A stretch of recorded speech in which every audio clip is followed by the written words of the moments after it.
चलो बच्चा, अभी हम स्टार्ट कर रहे हैं एक्सरसाइज 6.2 का सम नंबर 6 जो हमारा लास्ट सम है। ये सम समझने से पहले बच्चा हमें थोड़े पॉइंट समझने हैं।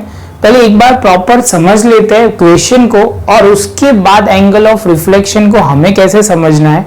एंगल ऑफ रिफ्लेक्शन आप बोलोगे सर इंसिडेंटल रे है, वो उसको कैसे रिफ्लेक्शन में कौन से लॉजिक अप्लाई करना है वो ध्यान से समझेंगे।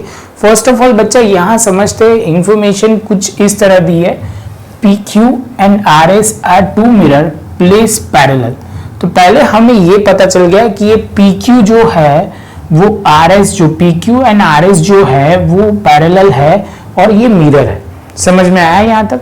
चलो आगे चलते हैं। To each other, parallel to each other, an incident ray AB strike the mirror PQ at B। तो बोल रहे हैं कि यहां से एक, यहां पे आप बोलोगे सर यहां से एक इंसिडेंटल रे है वो आपको स्ट्राइक की गई है, यहाँ पे आपको PQ पे वो स्ट्राइक हो रही है और B पॉइंट पे ये स्ट्राइक हो रही है।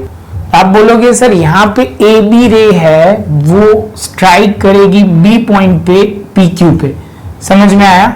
आगे चलते, the reflected ray move along with the path BC। तो ये क्या हो रहा है? आप बोलोगे सर ये है वो, आप बोलोगे स्ट्राइक हुई है B पॉइंट पे, रिफ्लेक्ट होके वो BC रिफ्लेक्ट हुई C पॉइंट पे RS मिरर पे। पहले पॉइंट क्लियर? ये जैसे ये पॉइंट क्लियर होता है आगे चलता है, BC and strike the mirror on RS at C and again reflect along back to CD।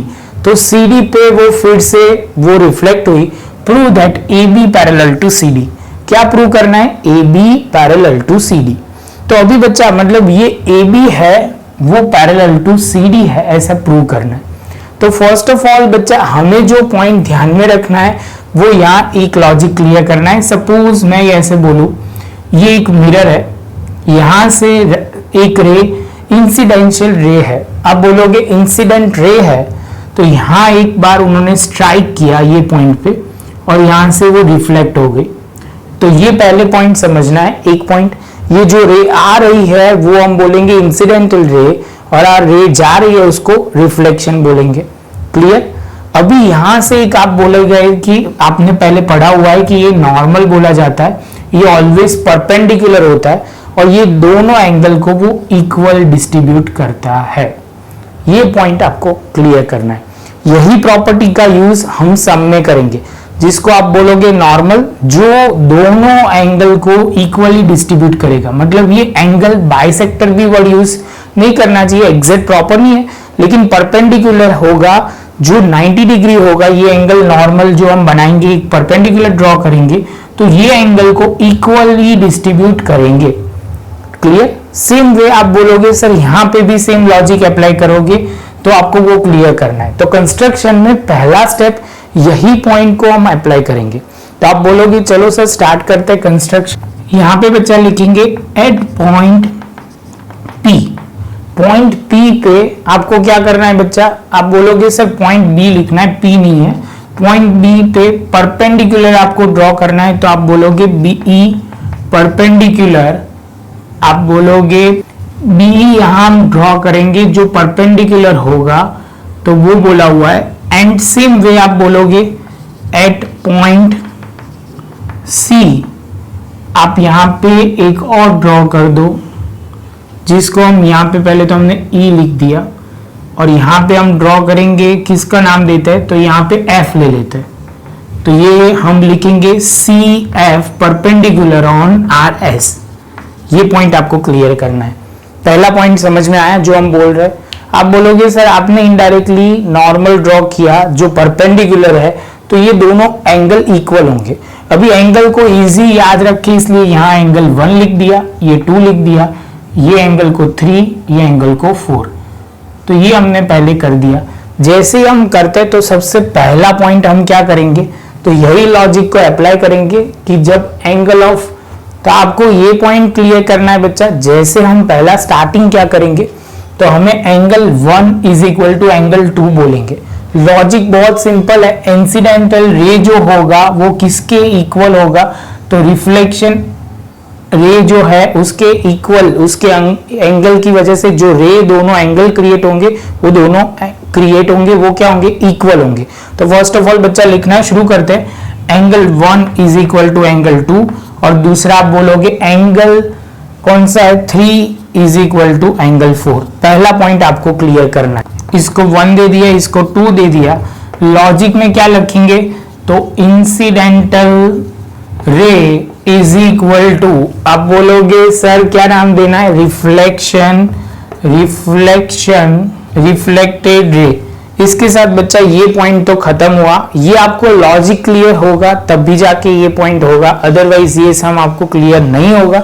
तो यहाँ पे आपको ये याद रखना पड़ेगा ऑलवेज, नॉर्मल की वजह से जो दोनों एंगल होंगे वो इक्वल होंगे, या आप बोलोगे सर मैथ्स की लैंग्वेज में बोलेंगे तो परपेंडिकुलर होंगे, इसकी वजह से दोनों एंगल इक्वल होंगे।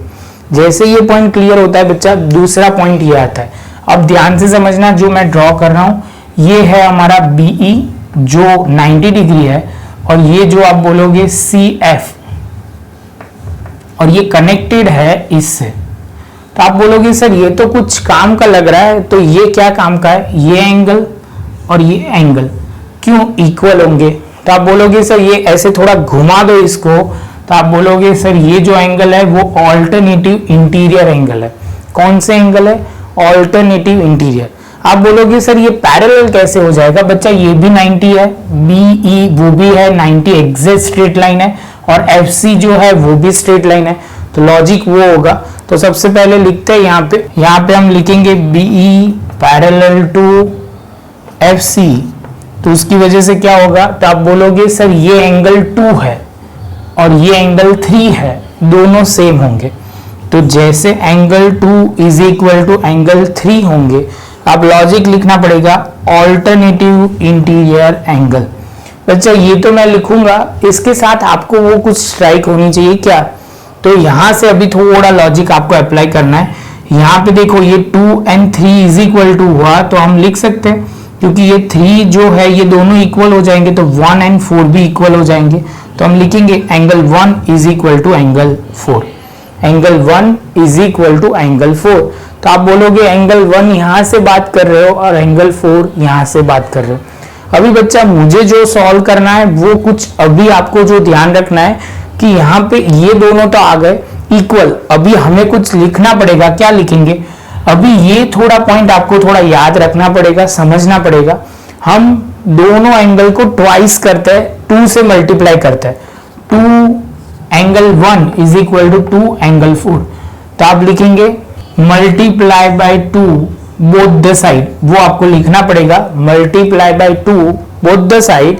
जैसे ये पॉइंट होगा तो आप बोलोगे सर इसको हम ऐसे लिख सकते हैं, एंगल 1 प्लस एंगल 1, यहाँ पे एंगल 4 प्लस एंगल 4। इसको थोड़ा अपने हिसाब से लिखते हैं, 1 जो है वो 2 के इक्वल है, तो हमने लिख दिया एंगल 1 प्लस एंगल 2, और यहाँ 3 जो है वो 4 के इक्वल है, तो एंगल 3 प्लस 4। तो बच्चा बोलेगा कि सर इसको थोड़ा अलग तरीके से लिखना है, तो लिख सकते हैं क्या, तो यहाँ पे हम लिखेंगे ABC, एंगल ABC ये पूरा एंगल, और दूसरा ये वाला एंगल, तो आप बोलोगे सर BCD। तो बच्चा आपको कुछ ऐसे दिख रहा है, ध्यान से देखना ये एंगल कैसे बन रहे हैं।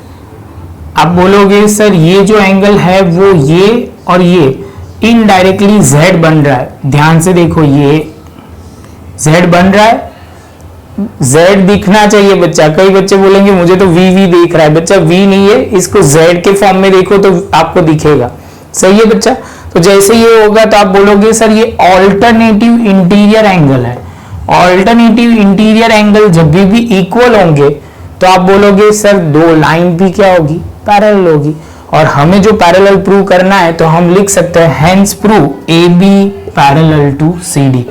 If alternative interior angle are equal, the line is parallel to each other। बस बच्चा वही लॉजिक आपको अप्लाई करना है। ये है सिंपल, लेकिन आपके लिए सिंपल होना चाहिए सब्जेक्ट टू, आपको ये कंसेप्ट सारे क्लियर होंगे तो। अब बोलोगे सर प्रॉपर बोलना है तो क्या बोल सकते हैं, when transversal intersect two line and in आप बोलोगे alternative interior angle are equal then two line are parallel to each other. बच्चा ये आपको प्रॉपर समझ में आएगा तब भी क्लियर होगा, बहुत इंपॉर्टेंट सम है। ऐसे देखो तो प्रैक्टिकली इजी भी है। सब्जेक्ट टू आपको angle of reflection, incidental angle, reflected angle, ये नॉर्म्स मतलब नॉर्मल आपको क्लियर होगा, जिसकी वजह से परपेंडिकुलर होगा, वो क्लियर होगा तो प्रॉब्लम नहीं आएगा। थोड़ी प्रैक्टिस करना बच्चा तो हो जाएगा। मिलते हैं बच्चा नेक्स्ट लेक्चर में नए एक सम के साथ।